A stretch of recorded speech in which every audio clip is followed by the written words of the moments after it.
Hello everyone, आज हम पढ़ेंगे इंडक्टर के अंदर स्टोर होने वाली एनर्जी की। जैसा कि आप सब जानते हैं, अभी तक हमने जो पढ़ा था उसमें इंडक्टर और म्यूचुअल इंडक्टर की बात हुई थी। अब हम बात करेंगे उसके अंदर स्टोर होने वाली एनर्जी की। इंडक्टर के अंदर स्टोर होने वाली एनर्जी के बारे में तो सब बताते हैं, लेकिन म्यूचुअल इंडक्टर या म्यूचुअल इंडक्टेंस के अंदर जो एनर्जी स्टोर हो रही है उसके बारे में कोई नहीं बताता, उसका बिहेवियर कोई नहीं बताता। ये हम आज देखेंगे कि म्यूचुअल इंडक्टेंस के अंदर किस तरह से एनर्जी स्टोर होती है या कितनी एनर्जी स्टोर होती है। तो चलिए देख लेते हैं। सबसे पहले हम बात करेंगे, अगर कोई इंडक्टर है, इसके सेल्फ इंडक्टेंस L के कारण इसमें फ्लो होने वाली करंट I और इसके अंदर स्टोर होने वाली एनर्जी क्या होगी। आप जानते हैं, अगर इसके अंदर हम वोल्टेज की बात करें तो आप सभी जानते हैं VL बराबर L टाइम्स ऑफ di/dt। इसमें किसी को डाउट नहीं होना चाहिए। अगर ऐसा होता है, इंडक्टर के अक्रॉस डेवलप होने वाला वोल्टेज अगर इतना है तो पावर कितनी हो जाएगी। आप जानते हैं पावर बराबर होता है वोल्टेज इनटू करंट। क्या होता है? Voltage into current. अगर हम पार्शियल टर्म की बात करें, यहाँ पे di/dt की बात हो रही है, तो यहाँ पे अगर हम W की बात करें, एनर्जी की अगर हम बात करना चाहें तो इसको हम लिख सकते हैं P बराबर W/T। P बराबर W/T, जहाँ W क्या है? कार्य, वर्क, T क्या है? Time, V voltage, I current. Initial current की बात करें, मतलब इनिशियल टाइम इंटरवल के लिए अगर हम बात कर रहे हैं, तो यहाँ से ये टर्म क्या इंट्रोड्यूस हो जाएगा? V बराबर L times of di/dt into में I, जिसमें से अगर इस t को हमें एलिमिनेट करना है तो इसका एक पार्शियल टर्म मतलब d/dt की हम बात करेंगे, जो कि W टाइम्स ऑफ dt, और ये बराबर होगा L times of I dt, dW/dt into I को आगे कर दिया हमने। इतने टर्म से आप ध्यान दीजिएगा, अगर हम इस फैक्टर से हमें W का मान निकालना है, इस फैक्टर से W का मान निकालना है तो इसका इंटीग्रेशन करना होगा। बोथ साइड इंटीग्रेशन करने पर, दोनों ही साइड पे इंटीग्रेशन करने पर आपको यहाँ 0 से W के लिए इंटीग्रेशन हो रहा है। टोटल कितनी एनर्जी? इनिशियल एनर्जी 0 होगी, वहाँ से लेकर के कितनी टोटल एनर्जी स्टोर कर रहा है वहाँ तक की हमें बात करनी है। Li/di, dc से dt कैंसल, तो यहाँ dW/dt और यहाँ पे इंटीग्रेशन कहाँ से कहाँ तक के लिए हो जाएगा? 0 से I के लिए। मैक्सिमम करंट जहाँ तक फ्लो करेगी उतनी करंट की बात हो रही है। इसका हम इंटीग्रेशन करेंगे तो देखेंगे यहाँ पे आपको मिल गया W बराबर Li²/2। इस जगह से I का, L तो कांस्टेंट टर्म हो गया, बाहर आ जाएगा। I का इंटीग्रेशन क्या होता है? I²/2 आ गया। यहाँ W आ गया। इनके बीच में लिमिट्स रख दीजिए, 0 से W के लिए, 0 से I के लिए। जब इसको पुट करेंगे ओवरऑल कॉन्फिगरेशन मिल जाएगा 1/2 टाइम्स ऑफ Li²। ये तो नॉर्मल बात थी, सभी जानते होंगे, कॉमन है ये, मोस्टली लोग इस फॉर्मूले को जान रहे होंगे। लेकिन हमें बात करनी है, अब अगर इसके अंदर म्यूचुअल इंडक्टेंस था जो हमने पोलैरिटी के टाइम पे देख रखा है, तो उस म्यूचुअल इंडक्टेंस का बिहेवियर इस एनर्जी के ऊपर क्या आता है और म्यूचुअल इंडक्टेंस हमारा कितनी एनर्जी स्टोर करता है। इसी के आगे से हम चालू करेंगे और देखेंगे अगर ये दो इंडक्टर आपस में अगर सीरीज में हो रहे होते तो यहाँ पे क्या इफेक्ट आता। मान लिया दो इंडक्टर L1 L2 आपस में सीरीज में है, इनके बीच में म्यूचुअल इंडक्टेंस आपका M परफॉर्मेंस दे रहा है सेम डॉट पोलैरिटीज के साथ। अब आप जानते हैं अगर इसमें करंट I फ्लो कर रही है तो इसके अक्रॉस डेवलप होने वाला वोल्टेज V1, इसके अक्रॉस डेवलप होने वाला वोल्टेज V2, ओवरऑल वोल्टेज यही होगा। जहां से आपने देखा था V1 बराबर L1 di/dt plus times of M times of di2/dt,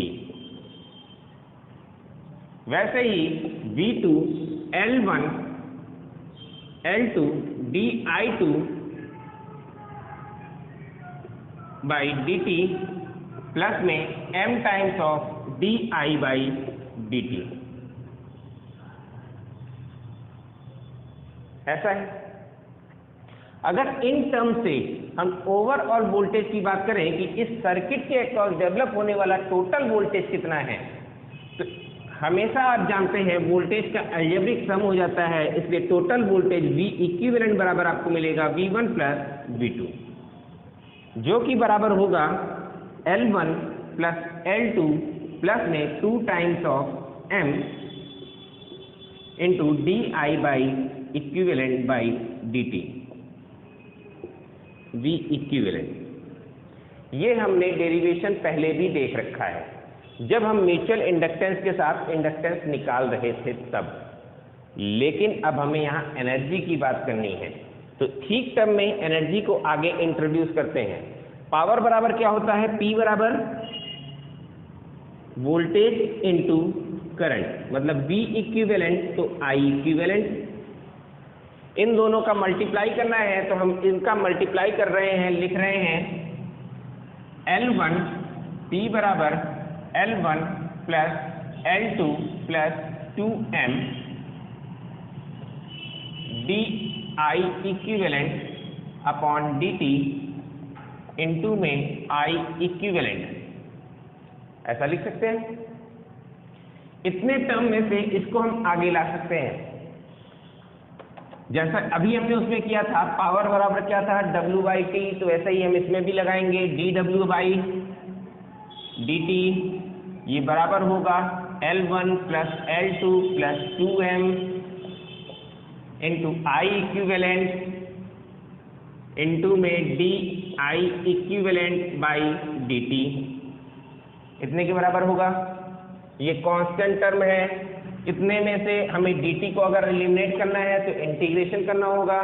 both side integration करने पर आपको इधर W मिल जाएगा, W बराबर L1 plus L2 plus 2M, ये कांस्टेंट टर्म बाहर कर दिए। इसमें से I इक्विवेलेंट से जब स्क्वायर करेंगे तो I इक्विवेलेंट स्क्वायर/2, मतलब इंटीग्रेशन करने पर आपको क्या मिलता है, I इक्विवेलेंट का स्क्वायर/2, जिसमें से अब इन टर्म का अंदर मल्टीप्लाई कर दीजिए, इन टर्म्स का अंदर मल्टीप्लाई कर दीजिए, आपको मिल जाएगा L1 I इक्विवेलेंट का स्क्वायर/2 प्लस में L2 I इक्विवेलेंट का स्क्वायर/2 प्लस में M, 2 से 2 कैंसिल हो जाएगा, M I इक्विवेलेंट का स्क्वायर। अब यहां से थोड़ा सा पॉइंट नोट करिएगा, जिस समय V1 की बात कर रहे हैं और L1 की बात कर रहे हैं, सिंगल इंडक्टर के साथ आपने बिहेवियर देखा था, V1 आया था L1 आया था, तो एनर्जी क्या हुई थी, L1 I स्क्वायर/2, मीन्स एक इंडक्टर का मल्टीप्लिकेशन करंट का स्क्वायर/2, L I स्क्वायर/2। इतना टर्म केवल एक इंडक्टर के साथ आया था, इतना टर्म दूसरे इंडक्टर के साथ आया था, लेकिन ये एडिशनल टर्म जो कि MI स्क्वायर आ रहा है, ये अब किसके कारण आ रहा है, म्यूचुअल इंडक्टेंस के कारण, और ये डेरिवेशन कहीं पे भी नहीं बताया जाता। इतना तो सब जगह बताया जाता है कि पहले की एनर्जी इतनी हो गई, दूसरे की एनर्जी इतनी हो गई। अब म्यूचुअल कपलिंग या म्यूचुअल इंडक्टेंस अगर सर्किट में बिहेवियर दे रहा है तो उस टाइम पे एनर्जी क्या होगी, और वो कितनी होती है, mi²। तो कह सकते हैं म्यूचुअल इंडक्टेंस के अंदर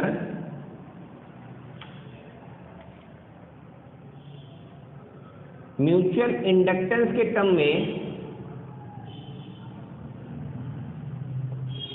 म्यूचुअल इंडक्टेंस के टर्म में जो एनर्जी स्टोर होती है, जो एनर्जी स्टोर होती है एडिशनल, उसे हम क्या कहते हैं, mi²। mi²।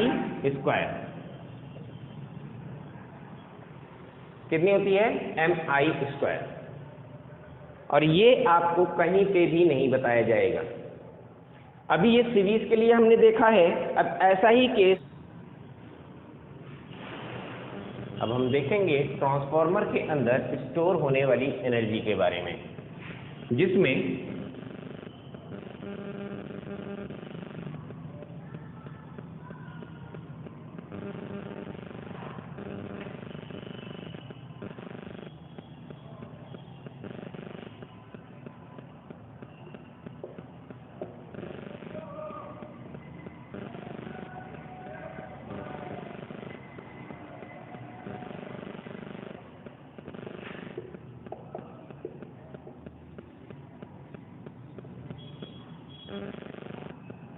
Same dot convention के साथ आपने पढ़ रखा था, जिस समय आपने देखा था ट्रांसफार्मर के आगे के लिए मीन्स तीसरे लेक्चर में डॉट पोलैरिटी के तीसरे पार्ट में कि इसके साथ वोल्टेज क्या हो जाता है और ये किस तरह से कॉम्बिनेशन देता है फ्लक्सेस के साथ।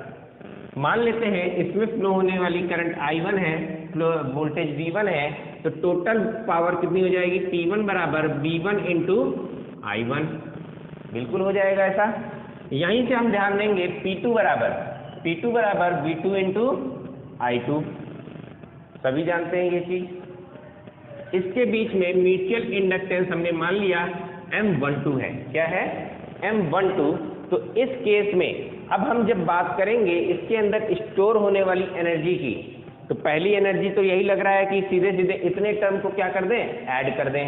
दूसरे में लग रहा है कि इतने टर्म को ऐड कर दें, आंसर आ जाना चाहिए। लेकिन ये म्यूचुअल इंडक्टेंस कुछ ना कुछ इसकी एनर्जी पे इफेक्ट डालता है। वो क्या डालेगा अब हम इसके बारे में देखेंगे। तो आपने टोटल देख लिया, V1 बराबर हम लिख सकते हैं, जो पहले लिखा था हमने, L1 dI1 by dt plus में M12 dI2 बाई dt। वैसे ही V2 लिखा गया था L2 dI2 by dt plus में M12 dI1 बाई dt।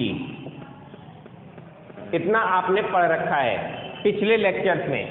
इसके आगे की हम बात कर रहे हैं, तो जब V1 के साथ हमें क्या मल्टीप्लाई करना है, I1 का। V1 के साथ I1 का मल्टीप्लाई करना है और V2 के साथ I2 का मल्टीप्लाई करना है।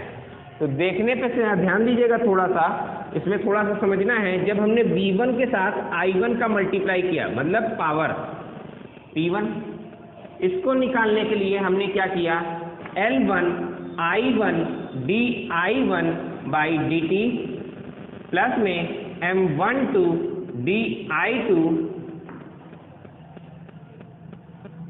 I1 dI2 by dt। दोनों जगह पे हमने I1 का केवल मल्टीप्लाई किया है। वैसे ही V2 I2 बराबर P2 बराबर L2 I2 dI2 by dt plus में M12 I2 dI1 dI1 by dt।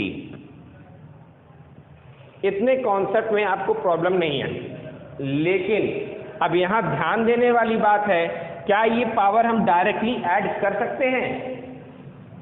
क्या ये पावर हम डायरेक्टली ऐड कर सकते हैं? इस चीज को थोड़ा सा समझना पड़ेगा। अभी ये ध्यान दीजिएगा, जिस समय हम पावर 1 की बात कर रहे हैं, इसमें करंट I1 हमने सप्लाई दे दी। क्या जैसे ही हमने सप्लाई दी, क्या इसके पास तुरंत करंट आ जाती है? कुछ ना कुछ लैग करती है, कुछ ना कुछ, भले ही ये 10 सेकंड के लिए हो, मिली सेकंड के लिए हो, लेकिन ये I2 इसके कुछ देर के बाद ही आती है। तो मान लिया पहले 3 इंटरवल टाइम मानते हैं, T0 से हमने टाइम स्टार्ट किया, T1 तक हम गए, फिर T2 तक हम गए। 3 इंटरवल टाइम का हम मान रहे हैं। पहले ध्यान दीजिएगा, इस टाइम पे हमारी I1 भी 0 है, I2 भी 0 है, हमने कोई सप्लाई नहीं दी। T0 टाइम इंटरवल पे I1 भी 0 है, I2 भी 0 है, हमने कोई भी सप्लाई नहीं दे रखी। लेकिन जैसे ही समय बढ़ेगा, हमने सप्लाई लगाई है, तो इसमें तो करंट फ्लो कर जाएगी। मान लिया T0 से हम कहां तक पहुंच गए? T1 तक। T1 तक पहुंचे हैं, तो इस समय पे I1 तो हमारा स्टार्ट हो जाएगा, लेकिन क्या I2 तुरंत स्टार्ट हो जाएगा? इंडक्टर की प्रॉपर्टी होती है sudden rate of change of current का अपोज करना। तो ये तुरंत करंट बढ़ने नहीं देगा, तुरंत करंट तो बढ़ने नहीं देगा। पहले आएगा, इसमें बनाएगा, फिर फ्लक्स बनेगा, फ्लक्स से आगे पहुंचेगा। इतने प्रोसेस करने में कुछ ना कुछ इंटरवल टाइम एक्स्ट्रा लगेगा ही लगेगा। तो वो इंटरवल में I1 is not equal to 0, but I2 is equal to क्या है? 0। सेम प्रोसेस हमने T2 की बात की। T2 इंटरवल पे जिस समय ये टोटल चलने के बाद लास्ट मूवमेंट तक पहुंच गया, तब दोनों ही जगह पे करंट फ्लो कर रही है। I1 is not equal to 0 और I2 भी क्या है? Not equal to 0। दोनों ही केस में करंट का मान 0 अब नहीं है। और अगर ऐसा है, तो इसके अंदर फ्लो होने वाली करंट के बारे में अब हम यहां से देखेंगे। पहले केस में जिस समय हम पावर 1 की बात कर रहे हैं, इस जगह से ध्यान दीजिएगा, जिस समय हम पावर 1 की बात कर रहे हैं, उस समय पे हमने इंटीग्रेशन कर दिया पावर के लिए dw/dt, dw1/dt, जिसमें टाइम इंटरवल जो इसका है, इसका जो टाइम इंटरवल है वो कहां से कहां तक के लिए लेना हमको? T0 से T1। तो इस समय पे क्या टर्म 0 हो जाएगा? I2 0 है दोनों ही केस में। I2 को हमने 0 कर दिया। कितना कर दिया? 0। मान लीजिए इंटीग्रेशन कर रहे हैं T0 से T के लिए, T1 के लिए। यहां पे आपको मिल गया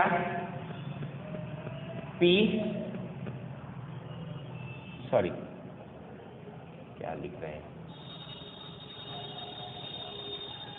L1 di1/dt इंटू में I1 प्लस में M12 I1 di2/dt। कितना मिल गया? क्या मिल गया?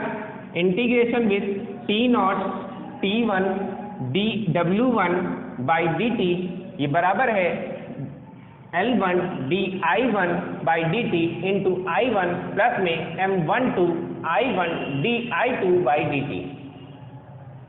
यहां पे ध्यान देने वाली बात है, जिस समय T0 है तो दोनों ही 0 है, I1 I2 दोनों ही 0 है, इसमें कोई फर्क पड़ेगा? पूरा 0 हो जाएगा, एनर्जी कुछ भी स्टोर नहीं हुई। लेकिन अब T1 इंटरवल टाइम के लिए क्या 0 है? I2, और 0 का डिफरेंशिएशन कितना मिलता है? 0 का डिफरेंशिएशन करें I0 के लिए ये क्या हो गया? 0। मतलब T1 इंटरवल पे I2 को हम क्या कर देंगे? 0। अब इंटीग्रेशन करेंगे तो यहाँ W1 बराबर आपको मिल जाएगा L1 I1 का स्क्वायर बाई 2, इतना तो आपको मिलेगा। लेकिन इसमें जो टर्म है प्लस में M12 I1 इंटू 0, ये बराबर हो जाएगा L1 I1 का स्क्वायर बाई 2 के। केवल और केवल इतना टर्म आपको मिला, बाकी ये टर्म क्या हो गया? 0। वैसे ही जब W2 की बात करेंगे, दूसरे में स्टोर होने वाली एनर्जी की, तब इस टाइम पे T2 टाइम इंटरवल तक हम पहुंच चुके हैं। कहां तक पहुंच चुके हैं? T2 इंटरवल के लिए।